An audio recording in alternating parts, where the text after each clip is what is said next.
देशी बंधुक कारखाना ठप, 4 बंधुक जबत, जड़े गिरफ।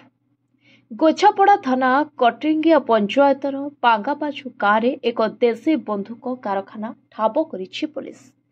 घटनास्थल 3टी देशी बंधुक और गोटे पिस्तल सहित निर्माण पर व्यवहृत सरंजाम जबत कर मामला रे कटरिंगिया पंचायत पांगाबाजु गाँव बांछानीति बिंधाणी को गिरफ करिछि पुलिस।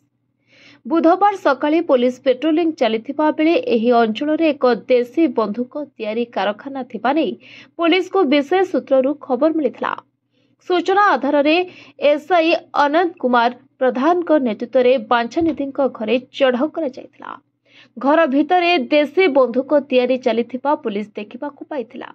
घटनास्थल बंधुक और अन्य सामग्री जबत करने सहित बांछानिधि को गिरफ करिछि पुलिस। से अनेक दिन धरी एभली बंधुक तैयारी करी निकटस्थ अंचल में बिक्री करुथिबा पुलिस जानिबा पाई पाइछि। एही बंधुक साधारणतः शिकार पाई व्यवहार करा जाउथिबा कहिछि पुलिस। अपरपक्षे बांछानिधिक नारे पूर्वरु मध्य गोछापड़ा थाना रे एभली एक मामला रहिथिबा सांबादिक सम्मेलन रे प्रकाश करिसंती कंधमाल एसपी हरीश पिसे। तेबे एने एक मामला रुजु गोछापड़ा थाना अधिकारी चिरंजीव बेहेरा कराई अधिक तदंत चलिथिबा सदर एसडीपीओ शुभ्रजित विशाल सूचना दैछंती। कंधमाल जिल्लारू Rohan Kumar Nandan report, voice of Odisha live.